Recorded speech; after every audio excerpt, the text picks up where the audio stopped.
saya kasihi di dalam Tuhan Yesus Kristus. Oleh karena anugerahnya, maka kita ada sebagaimana kita ada. Dan untuk itulah kita dipercaya satu kehidupan yang di dalamnya mengandung janji-janji Tuhan yang begitu sempurna.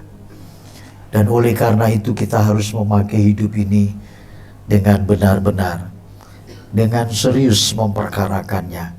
Karena kita tahu bahwa hidup ini begitu singkat dan sangat singkat sekali. Sekalipun kita telah melewati hari yang begitu panjang.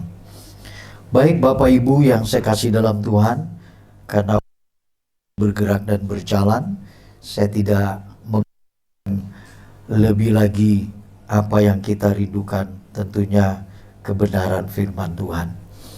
Saya mengambil tema pagi ini adalah cerminan Bapa. Jadi dengan tema cerminan Bapa ini, sesungguhnya lebih sepadan. Kata yang tepat itu adalah bahwa orang percaya itu memiliki sifat karakter Bapa.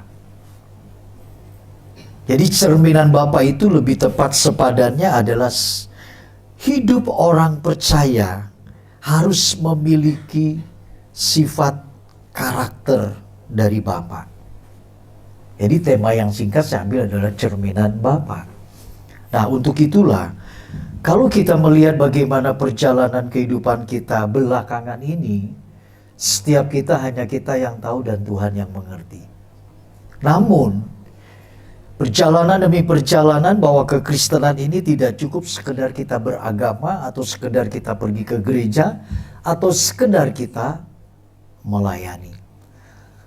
Melainkan kekristenan sekarang ini kita melihat begitu banyak ada masuk ke dalam satu fase. Fase itu adalah tingkatan masa di dalam satu perubahan.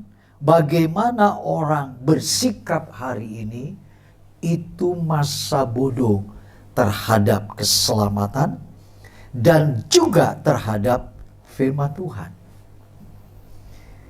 Jadi karakter sesungguhnya orang percaya yang mesti sepadan dengan karakter Bapa, karakter ilahi.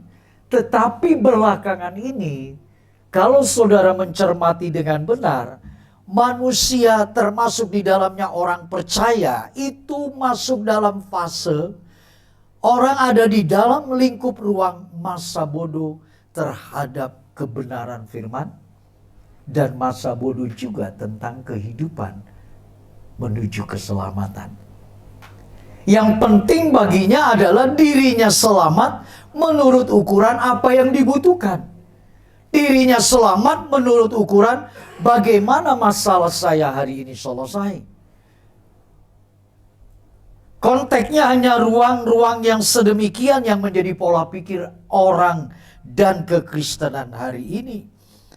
Padahal jika kita melihat sebagaimana firman Tuhan minggu lalu, bahwa manusia terjerumus dan jatuh di dalam kecintaan terhadap diri sendiri. Dan itu ruang yang mau tidak mau seolah manusia digiring ke arah itu. Manusia dibawa ke arah sana. Bagaimana mencintai diri, bagaimana urusan diri, bagaimana kepentingan diri, bagaimana keutamaan diri. Manusia selalu ada di dalam ranah yang demikian. Dan oleh karena itulah kita melihat coba di landasan firman Tuhan ini, yaitu Injil Matius pasal yang ke-5 ayat yang ke-16. Matius pasal 5 ayat yang ke-16. Jika sudah menemukan, nanti kita bisa lihat dan baca bersama-sama supaya saudara yang kedinginan, yang mulai tadi belum sarapan, mungkin karena udara begini jadi ngantuk ya. Dengan begini saya berharap firman Tuhan memberikan satu dorongan. Baik, kita baca bersama 2, 3. Demikianlah hendaknya terangmu bercahaya supaya mereka melihat dan memuliakan. Ya. Bagaimana kalau sekali lagi kita ulang ya? 2, 3. Demikianlah hendaknya terangmu bercahaya di depan orang, supaya mereka melihat perbuatanmu yang baik dan ya. Ini kalau yang belum sarapan lebih keras, yang sarapan nggak keras, itu ada sesuatu yang aneh. Ya. Bapak, Ibu, Saudara yang kasih dalam Tuhan, jika Allah menginginkan sesuatu tujuan anak-anaknya, karena ini urusan Bapa dan anak, maka kalau kita melihat konsekuensi daripada garam dan terang itu ada di sini. Konsekuensi engkau jadi anak, maka engkau otomatis harus jadi garam. Kalau engkau anak, engkau otomatis harus jadi terang.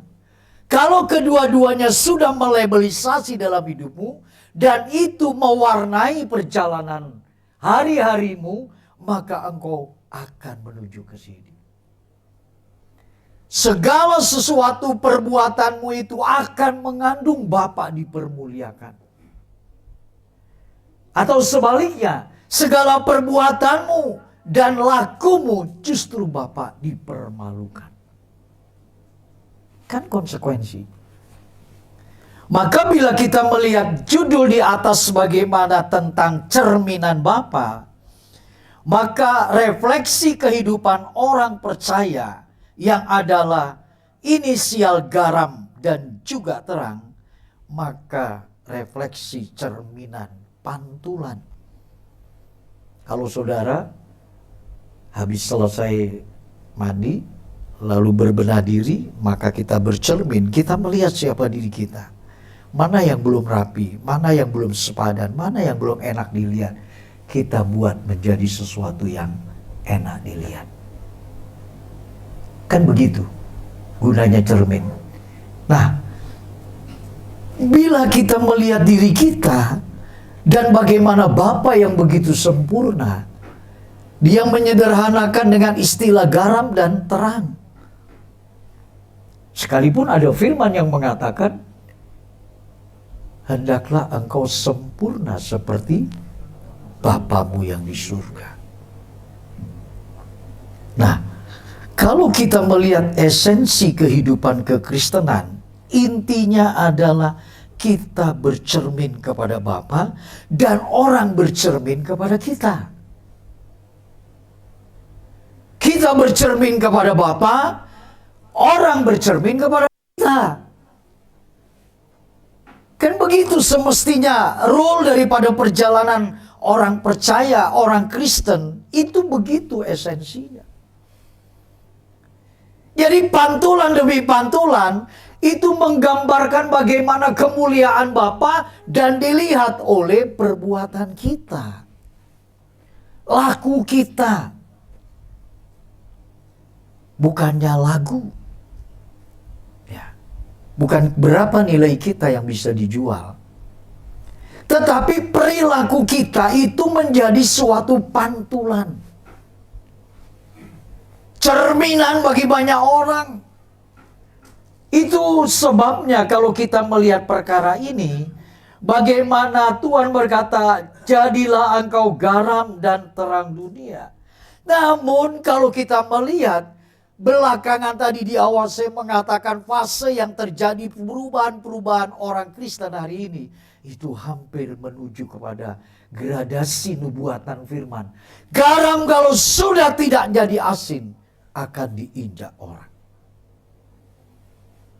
Dan manakala diceritakan firman lebih lanjut ayat 13, 14, dan 15, ditutup 16 ini, maka ada satu konsekuensi yang besar. Kalau garam sudah tidak terang, diinjak. Kalau pelita ditaruh di tempat yang salah, itu menjadi bahan tertawaan.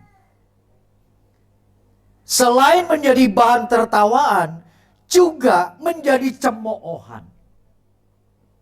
Begini sederhananya Bapak Ibu.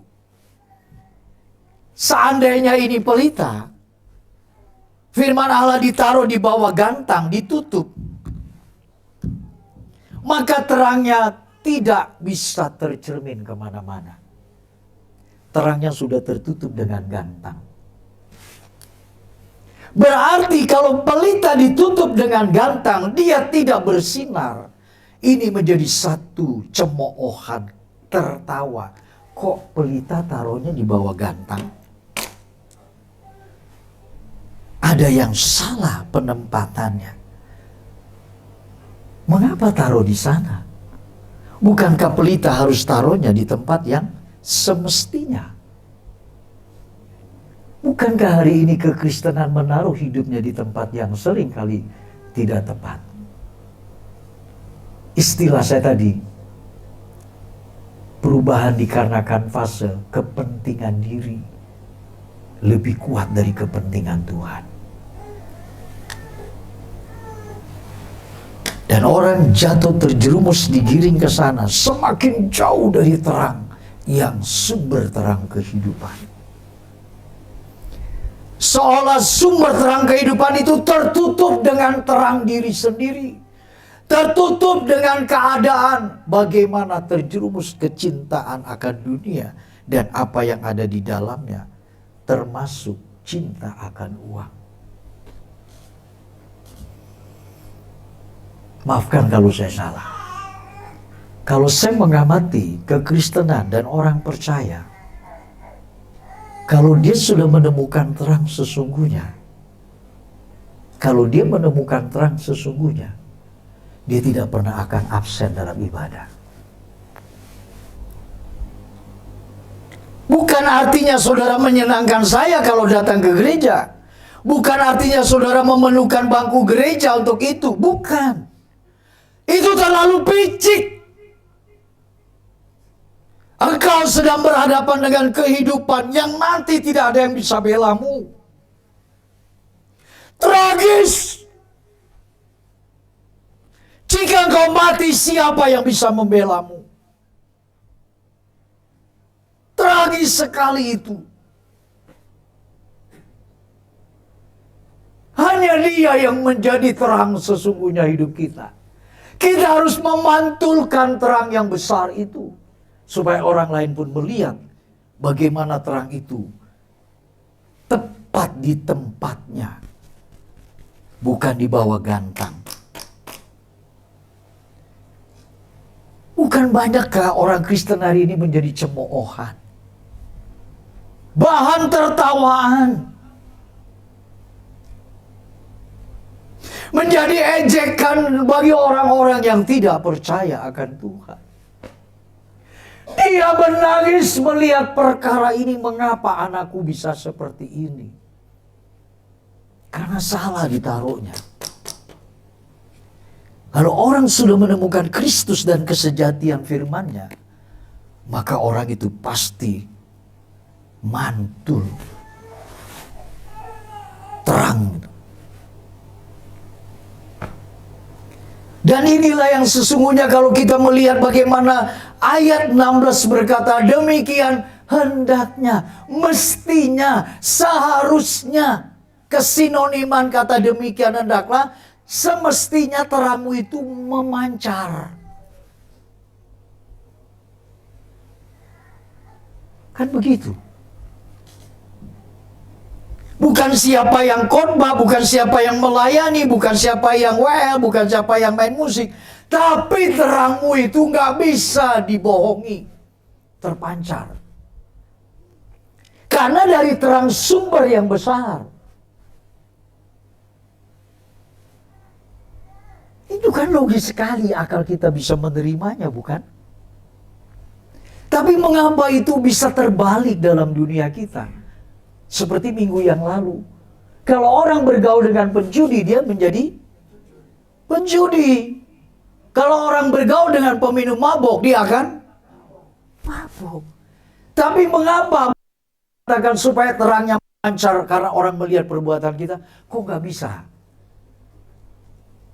Kita kan bergaul dengan Allah, mestinya sifat Allah, karakter Allah sebagaimana si penjudi atau si peminum. Kok bisa ya? Ada yang salah besar, Bapak Ibu Saudara. Karena orang ke gereja itu motivasinya, ya bagaimana ya, saya harus berkata kebenaran kan? Nggak sesuai dengan yang Tuhan mau. Itu sebabnya dari awal tadi kita sedang memperkarakan hidup dengan Tuhan. Karena hidup kita bukan tinggal nanti di sini, saudara. Kita akan ada satu kehidupan yang sangat luar biasa.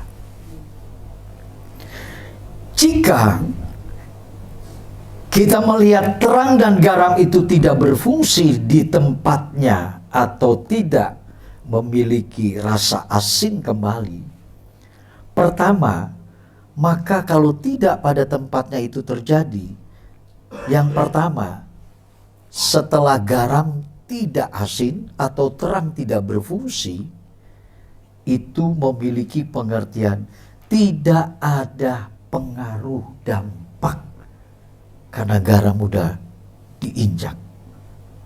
Itu pertama, mengapa tidak ada pengaruh, mengapa tidak ada dampak. Nah sekarang kita lihat, sejauh kita ikut Tuhan nih, sejauh mana aku berdampak, sejauh mana aku berpengaruh. Mungkin sekeliling kita, komunitas kecil kita, keluarga kita, mungkin lebih besar gereja, mungkin lebih gede lagi urusan-urusan di luar sana. Entah itu dipercayakan dalam satu organisasi tertentu dan seterusnya. Pengaruh dampaknya kita tuh apa, Bapak Ibu? Kalau kita nggak berdampak, kalau kita tidak ada berpengaruh, kita why, ada apa? Masa orang-orang yang seperti begini harus puas dengan seperti itu? Kan mestinya ada greget lagi, mestinya ada dorongan lagi, mestinya ada sesuatu. Umur makin bertambah seperti es, dipakai nggak dipakai, es itu akan mencair. Demikian pula hidup kita, dipakai nggak dipakai, kita akan terus bertambah usia. Nah untuk itulah mari kita berpengaruh, menjadi garam, menjadi terang yang berdampak. Itu artinya kehidupan yang di dalamnya orang bisa merasakan bagaimana terang, bagaimana asinnya. Kalau sudah kita masuk ke wilayah ini, orang di luar sana akan melihat siapa Yesus yang dipuji dan dipujanya itu. Nyata. Kelihatan. Gak bisa terpungkiri Bapak Ibu. Dan itulah yang kita sedang kejar. Karena kalau kita tidak punya dampak atau pengaruh, sama saja itu artinya kekristenan yang sudah tawar atau sudah suam. Ya kan? Kalau di kitab Wahyu mengatakan karena engkau tidak dingin tidak panas, engkau suam-suam kuku, ya datang-datanglah, ya enggak lah. Kalau lagi bad mood ya enggak datang, lagi good mood, bukan good mood ya good mood. Atau over mood, sarapan pagi. Mana bisa begitu? Kan mesti. Aduh. Itulah pentingnya bagaimana memiliki Kristus Tuhan yang melembaga dalam hidup kita ini. Supaya benar-benar kita tidak ada di wilayah tawar. Atau kita menjadi suam. Nah kalau kita sudah tawar, kalau kita sudah suam, bahasa kita pun sering kali mewakili yang demikian. Udahlah, gimana juga, ya udahlah, emang begitulah, dia begini, bogono dan seterusnya. bukannya Margono. Nggak ada satu kegerakan, nggak ada satu niat ingin berubah, nggak ada satu niat untuk supaya mestinya nih ya. Saudara tahu ini kita minggu depan udah masuk di tengah tahun, bulan Juni. Baru kemarin kita melewati tutup tahun. Apa yang sudah kita rasakan perubahan itu? Dia yang mati, dia yang bangkit, dia yang sebentar hari Kamis depan naik ke surga. Dia sudah ada itu. Dan itu yang sedang kita cari terus, bagaimana kita memiliki kuasa dampak daripada kebangkitannya. Yang kedua, selain dia tidak berdampak, tidak berpengaruh karena dia tawar hati dan suam. Orang yang seperti begini itu, maaf saja ya, udah tinggal tunggu waktu. Tunggu waktu. Mengapa? Ya memang tunggu waktu. Ada nggak saudara pernah mendengar orang yang berkata, udahlah saya tinggal nunggu kapan saya mati, kapan saya innalillahi wa innalillahi rojiun. Kalau rojiunnya masih tinggal di condet ya, kalau dia sudah pindah nggak tahu lagi. Itu kan orang yang tidak punya satu tujuan hidup. Saya mengerti kalau saudara punya tujuan hidup, kita punya tujuan. Karena kita tahu Kristus itu sudah punya tujuannya apa? Menyenangkan hati Bapa. Tepat. Tujuan kita adalah menyenangkan hatinya. Tepat seperti yang dia mau. Itu gairah sekali. Gairah, benar-benar gairah. You understand you? Oh, saking. Saya balik aja lah. Kita gak tawar. Kalau roti tawar enak dikasih keju sarapan pagi kita. Kalau hidup yang sudah tawar, selesai. Suam. Orang ini mau disuntik pakai apapun, udah susah. Sekali disuntik dia bisa jalan. Karena ada suntikan. Tapi udah suntikannya selesai, mulai lemah lagi dia. Habis. Nah kalau ini begitu terus hidup kita, kan ada yang salah Bapak Ibu. Kalau Tuhan izinkan jam 12 kita baru selesai, oke? Oh, haleluya. Yang kedua, selain terang dan garam ini tidak berfungsi pada tempat dan tepatnya, maka garam yang sudah tidak asin dan terang yang ada tertutup gantang, maka orang tersebut tidak bermanfaat, tidak berguna. Artinya itu tidak punya hasil. Kan kalau nggak bermanfaat, kalau tidak berguna, endingnya hasilnya apa? Apa? Hasilnya mana? Dalam satu target dari sebuah perusahaan, hasilnya mana? Kan perusahaan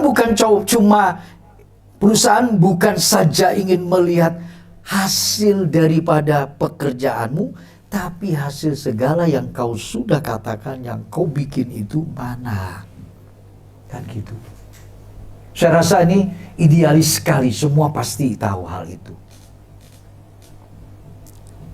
Nah untuk itulah, maka bila pelita berfungsi pada tempatnya, dan garam juga memiliki keasinan sesuai dengan yang dibutuhkan, ya, saudara tahu, itu sangat dibutuhkan sekali pada akhir zaman ini. Sangat diperlukan sekali. Mengapa? Coba bila kita ada di tengah hutan yang gelap gulita, begitu luar biasa. Ada satu pelita yang bisa kita bawa, itu menuntun jalan kegelapan kita menuju arah jalan keluar. Kalau pelita itu benar fungsinya. Dan begitu juga dengan garam. Ya, saudara, sayur asem yang saudara beli atau bikin itu satu baskom besar. Rencana ini untuk mungkin acara retreat. Begitu ternyata garam ketinggalan, itu jadi malapetaka yang orang berkata nggak ada gunanya sayur asemnya. Jadi fungsi-fungsi kecil ini sesungguhnya dari yang kecil dululah kita buat. Dari yang sederhana, yang nampak di mata nggak kelihatan, yang nampak di mata orang nggak peduli, yang nampak di mata orang tidak pernah tahu. Itu dulu ayo kita kerjakan dan kita selesaikan. Dan itu ternyata memiliki dampak perbuatanmu di depan orang. Yang saudara, saya ingin kasih tahu begini. Ini sederhana. Pak Felix sama saya. Ada hal-hal yang kecil umpamanya. Tanpa Pak Felix sadari, saya sedang memperhatikan. Karena saya nggak ngomong. Betul kan? Saya nggak ngomong. Ini sederhana contoh. Tapi begitu saya perhatikan hal yang sederhana tadi, yang dibuat oleh Pak Felix sesuatu yang betul-betul baik dan itu memberikan kontribusi. Dan itu ternyata membangun. Bukan saja yang saya rasakan, Bapa di surga pun rasakan. Kan firman-Nya berkata, jika yang kecil kamu lakukan, yang besar pasti kamu akan kerjakan. Kita balik terlalu jauh ya Bapak Ibu. Nah, terus sampai di ayat tersebut mengatakan, bila pelita itu kita tempatkan di tempat yang tepat, dan garam begitu juga, orang yang berjalan dalam kegelapan, tapi orang itu bisa melihat perjalanan. Atau justru sebaliknya, kita tetap ada dalam kecemoohan, tawar hati, dan kebodohan. Saya mengambil satu perumpamaan lain, apa yang dikatakan oleh Yesus. Dalam perumpamaan anak bungsu dan anak sulung atau anak terhilang ini, Bapak Ibu tahu semua ya ceritanya, oke? Nah, dalam cerita anak sulung dan anak bungsu ini, ya, kita dapat melihat prinsipnya kedua anak ini tetap labelnya salah. Kata salah itu diwakili dengan istilah perumpamaan anak terhilang. Mengapa terhilang? Karena dia tidak ada seperti yang diharapkan Bapa semestinya. Garam dan terang tadi tidak pada fungsinya, tidak akan mungkin memuliakan nama Bapa. Tidak mungkin. Karena nggak terjadi connect. Nah, begitu pula kalau kita melihat bagaimana fungsi daripada bungsu dan sulung ketika dia sebagai anak daripada Bapa, maka kita melihat di sana saudara, sesungguhnya terhilang itu ada kata lain. Dia itu adalah melakukan kesalahan dan dosa. Kok begitu, Pak? Ya. Sekarang bungsu datang kepada Bapak, Pak, mana hartaku? Mana warisanku? Berikan, cepat berikan. Satu ya saudara. Ini anak, walaupun kita pernah dengar khotbah ini beberapa kali ya. Ini anak nggak menabur, nggak menuai, nggak bekerja, dan nggak apapun. Dia minta haknya. Oke? Bapak berikan dan dia cerita singkat pergi jauh. Itu bungsu. Nah, setelah kasus bungsu ini, artinya Bapak masih punya calon satu lagi, yaitu sulung. Yang menjadi harapan daripada Bapa adalah sulung. Dan ketika sulung diharapkan oleh Bapa, ternyata pula dia mengecewakan.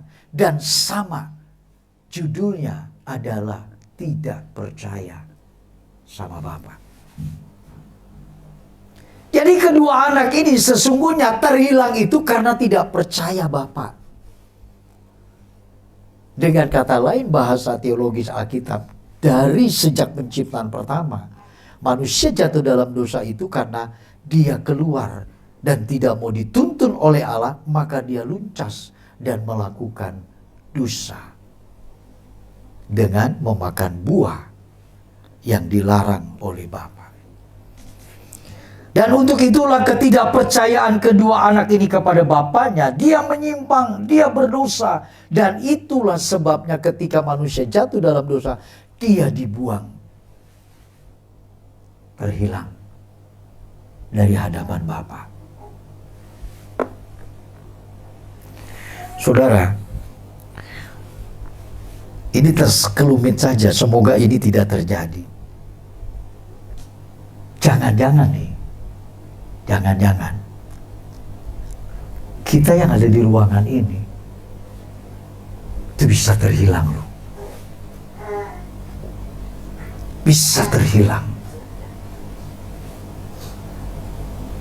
Itu kapasitas itu ada. Kita nggak mau diatur oleh Allah, kita tidak turut sesuai dengan firman-Nya, kita tidak dengar-dengaran, kita tidak setia. Kapasitas untuk kita terhilang sangat besar. Sangat besar sekali. Sebab dari itu betapa perlunya kita terhubung dengan Bapa secara kontinuitas, intensitas kita.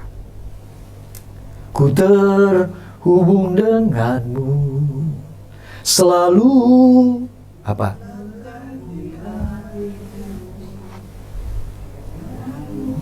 Gitu. Biarkan firman-Nya itu berdaulat dalam hidup kita. Connecting, terus terhubung. Orang begini bukan berarti nggak boleh kerja, nggak boleh melakukan aktivitas sehari-hari saudara Bapak Ibu. Dimanapun silakan, itu justru membuat kita semangat. Membuat kita bergairah melakukannya. Dan itulah yang mewarnai bagaimana perumpamaan anak bungsu dan sulung ini ketika dia terhilang karena dia luncas. Sekarang menjadi pertanyaan, bagaimana dengan kita? Bagaimana dengan saya? Bagaimana dengan saudara? Mengapa kita tidak melakukan suatu tindakan pencegahan? Nah, ini istilahnya, kalau saudara tahu yang namanya nyamuk Animides ya namanya, nyamuk demam berdarah. Nah, itu kalau orang sudah terhisap racun dari nyamuk itu, bilangan waktu itu harus dilarikan ke rumah sakit. Nah, akibat daripada ini, maka sekarang ada disebut sebagai pencegahan oleh kelurahan-kelurahan, RT, ya, supaya nyamuk tersebut tidak hidup. Itu sebagai tindakan pencegahan. Nah, ketika si bungsu dan sulung melakukan ketidakpercayaan kepada Bapa, yang bungsu minta harta, yang sulung pun sebenarnya juga tidak percaya kepada Bapa. Dengan arti kata lain, Bapa, engkau melihat anakmu satu itu yang sudah menghabiskan harta dan seterusnya, dia bermewah-mewah, dia berhura-hura, dia berpesta dengan wanita-wanita. Sekarang dia balik, engkau mengadakan satu perayaan besar, sedang aku mengikut bertahun-tahun kepada Bapa, tapi Bapa tidak pernah buat hal yang sedemikian. Apa ujungnya? Bapa berkata, hai anakku, apa yang menjadi milikku adalah kepunyaanmu. Tapi baginya, di otaknya, di pikirannya, di hatinya, bukan Bapa. Makanya saya katakan jangan-jangan kita ini terhilang semua. Karena di otak kita, di hati kita bukan Tuhan Yesus. Keperluan kita, kebutuhan kita. Mengapa? Itu yang menjadi obsesi kita ke gereja.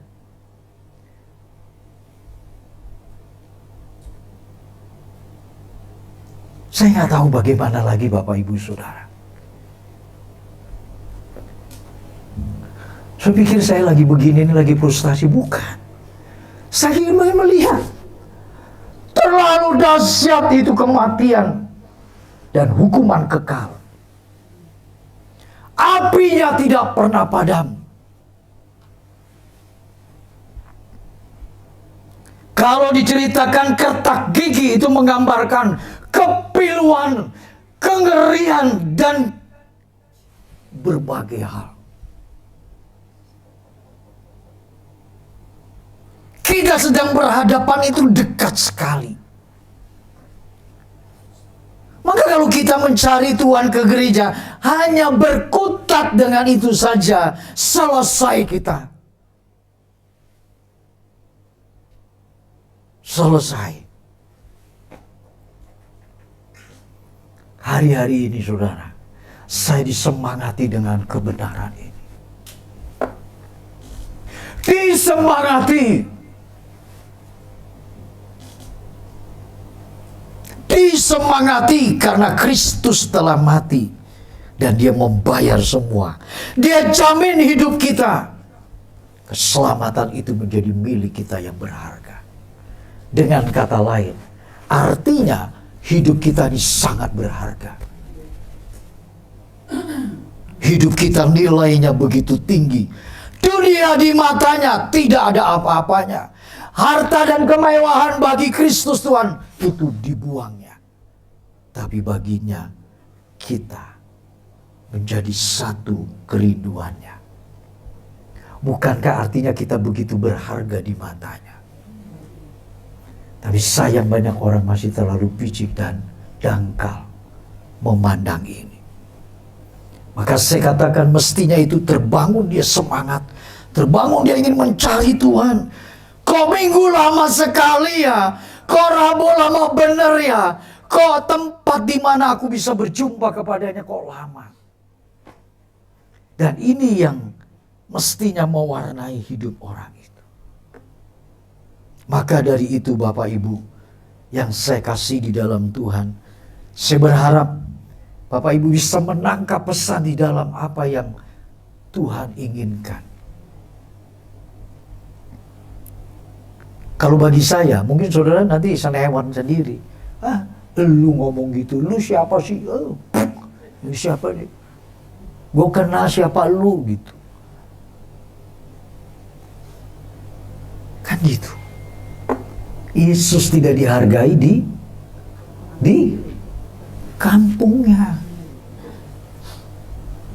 Di kampungnya dia tidak dihargai.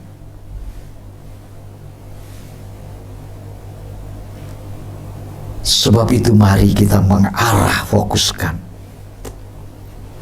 Ingat, dan penting sekali. Lihat baik-baik. Coba kita lihat lebih dahulu di dalam Injil Lukas ya. Injil Lukas pasal 15 ayat 17. Mohon maaf sebelum kita lihat ini. Betapa orang membuang harga Tuhan itu. Terserah dia. Ada waktu gue ke gereja, gak ada waktu gue gak ke gereja. Ada waktu gue cari Tuhan, gak ada waktu gue gak cari Tuhan. Ada waktu lebih sempit bagiku untuk mencari ini, mencari itu, pergi ono, pergi ini, dan seterusnya. Dibanding aku mencari Tuhan. Tuhan seperti digelontorkan begitu saja. Seperti orang main bowling, gelontor aja. ada, saya cari. Sedih kan? Saya tahu harga kita mahal, semahal korbannya di Bukit Jojuta. Semakin hari kita jalani, betapa mahal sekali hidupku Tuhan.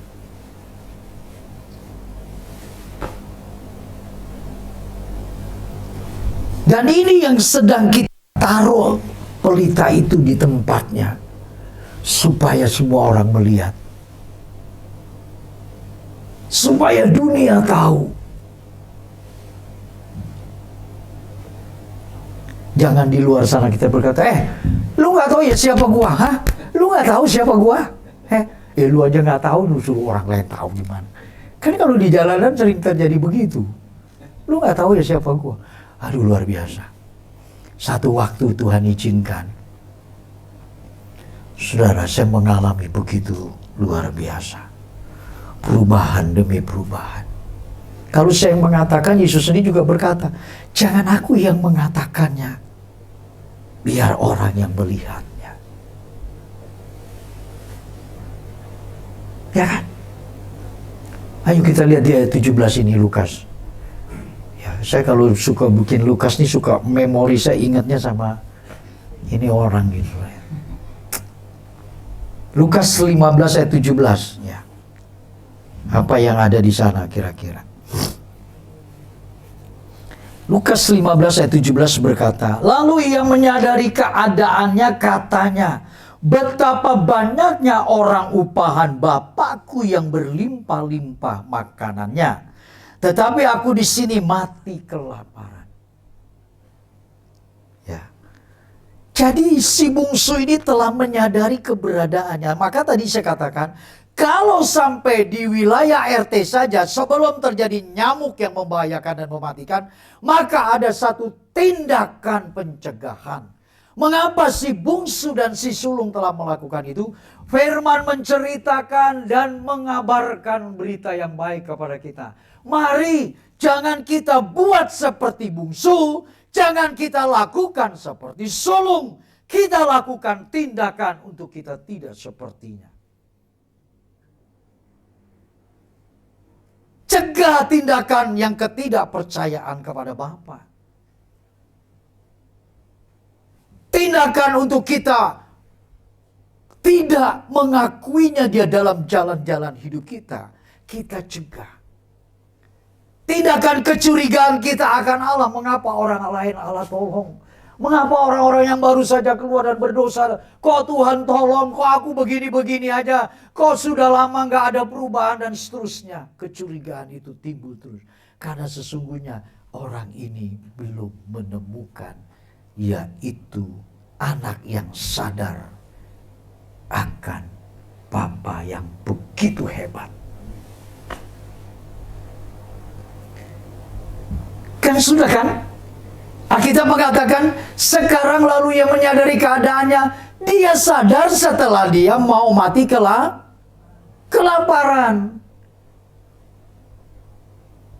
Ya kita jangan lakukan dong sebuah tindakan pembodohan itu.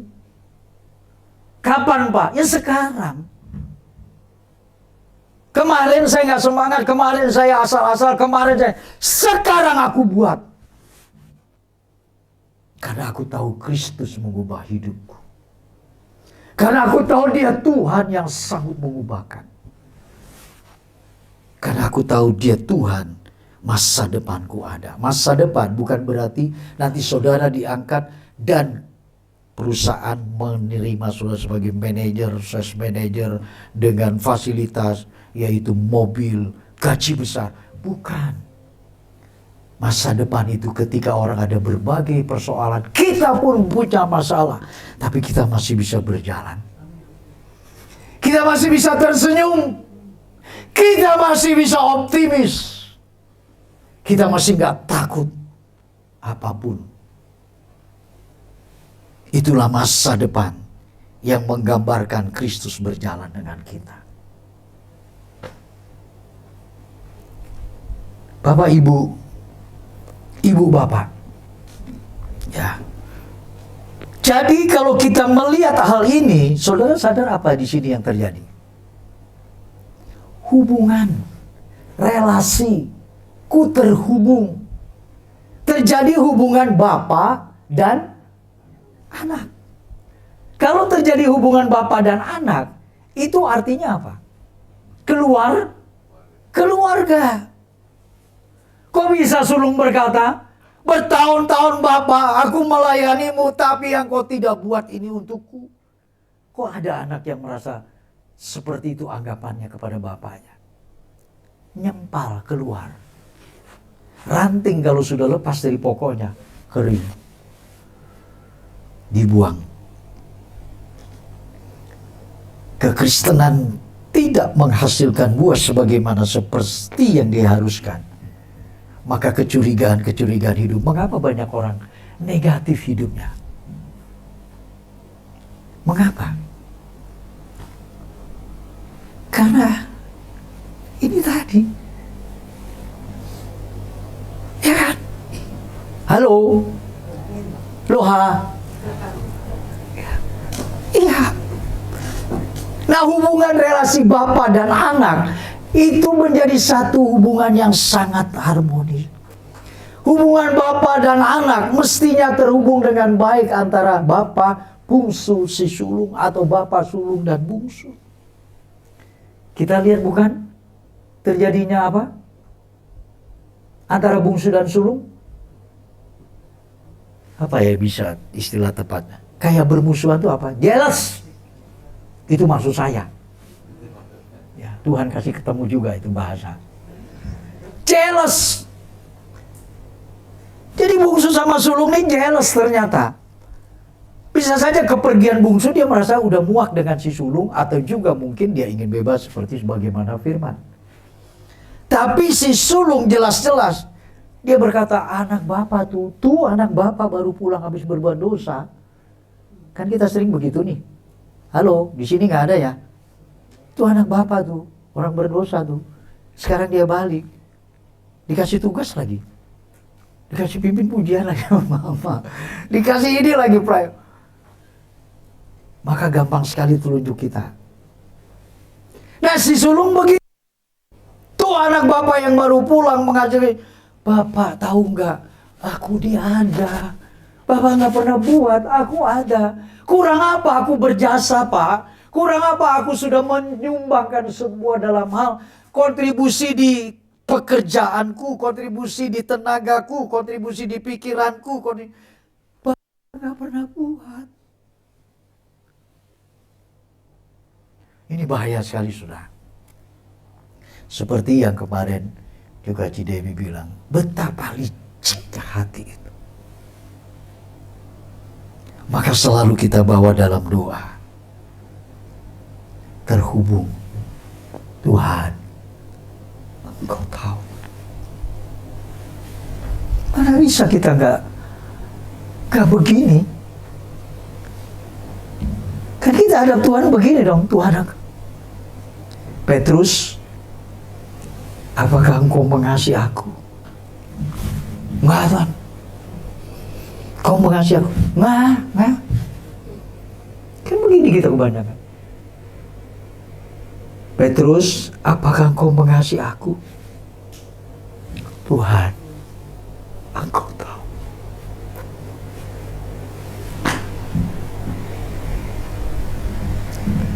Terlalu sombong kita ini, saudara. Terlalu angkuh. Kita nggak butuh Tuhan.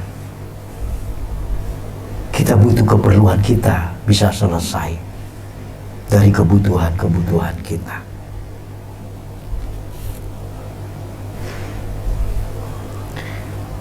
Bila relasi bapa dan anak itu menggambarkan satu gen.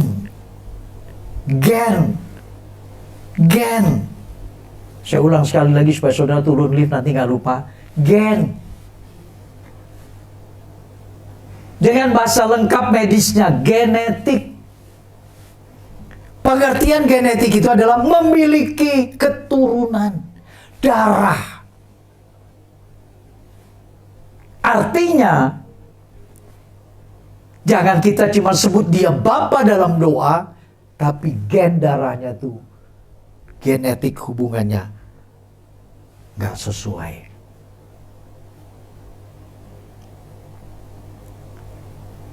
Kita sedang mempermalukan diri.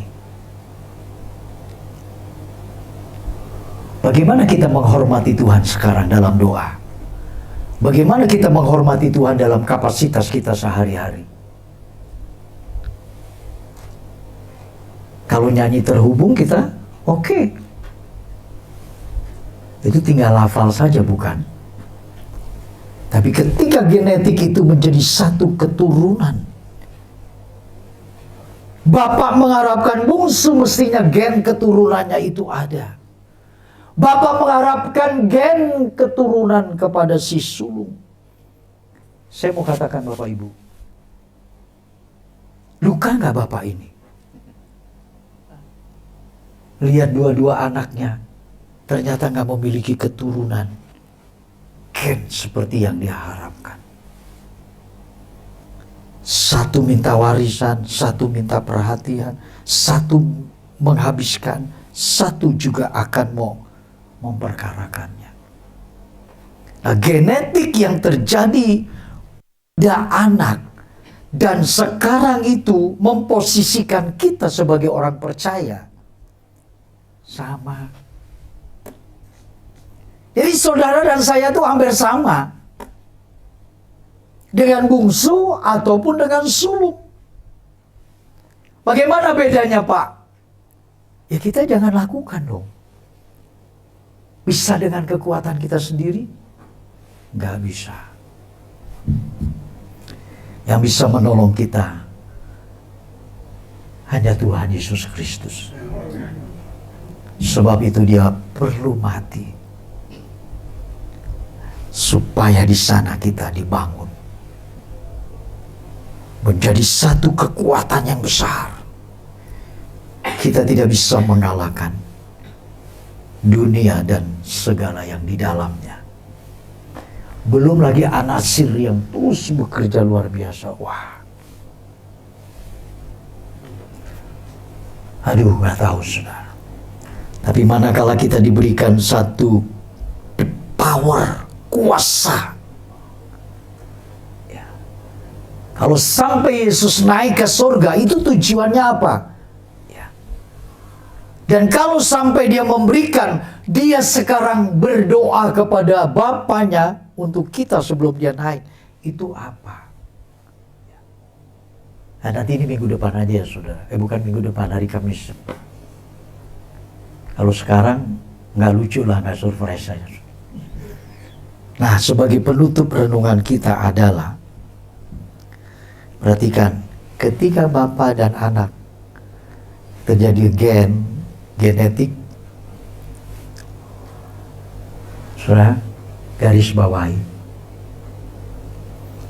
nama baik Bapa terkadang ditentukan anak-anaknya. Betul enggak? Lu anaknya siapa sih lu? Waduh, yang minta ampun begini-begini. Tetangga yang, iya lu nggak tahu dia anaknya Pak Andi. Pantesan bapaknya juga begitu. Kan itu umpama. Jadi nama baik, reputasi bapak seringkali ditentukan anak-anaknya. Kita balik ke dalam Matius tadi 5. Tolong ditayangkan lagi. Di ayat 16. Di sana dikatakan bahwa apa yang menjadi tindakanmu, apa yang menjadi perbuatanmu dalam Injil Matius tadi. Maka kita melihat bagaimana peranan Bapa itu tidak terlepas. Relasi Bapa dan anak, anak dan Bapa, Bapa anak, anak Bapa, terus. Nama baik Bapa ditentukan anak dan seterusnya. Demikianlah hendaknya terangmu bercahaya di depan orang supaya mereka melihat perbuatanmu yang baik dan memuliakan. Saya percaya Tuhan tidak meminta investasi yang besar dari hidupmu. Dalam arti mungkin deposito dan seterusnya. Tuhan hanya melihat apa yang kau berbuat, Bapa disenangkan. Sebagai kesimpulan, dari yang kita ketemukan kebenaran ini, dunia sedang menanti. Dunia sedang menanti. Bila kita menjadi garam dan terang, dunia pasti mempermuliakan Bapa. Kalau engkau menjadi garam dan terang, bukan satu hotel ini, semua dimanapun melihat. Kemarin sempat saya ketemu dengan owner, ya, dan juga Diki. Ruangan yang dipakai kita dikasih di pojok. Tapi siang hari, begitu karena owner juga ngelihat, owner katakan, Pak, di tempat saya aja di bawah. Gak usah Pak, di sini aja. Saya gak enak. You jangan bilang gak enak. Pokoknya enakin aja. Enggak lah Pak, gak enak, nanti pindah-pindahin. Enggak. Jangan bilang gak enak. Berapa kali Diki juga dengar. Udah, gimana Dik? Udah sini aja lah, kita sini. Oke, sini. Siangnya ditelepon oleh stafnya, Pak, tolong nanti bilang ke Pak King ya, kalau ruangan untuk ibadah buat Bapak sudah disiapkan. Kasih tahu, kita sudah siapkan. Kenapa kita terlalu picik dan tidak percaya Tuhan itu ada? Dimanapun. Jadilah. Ini bukan sedang merepresentasikan saya baik dan rendah. Aku pun lagi berjuang supaya namanya dipermuliakan. Supaya nama Bapakku benar-benar dipuji, diagungkan. Bukan sebaliknya. Tuhan Yesus berkati kita sampai hari Kamis. Mari kita berdiri. Kita nyanyikan satu pujian. Padahal saya selalu menghindari untuk seperti begini soal emosi ini begini. Namun nggak selalu bisa. Ya. Kita nyanyikan refnya saja dulu.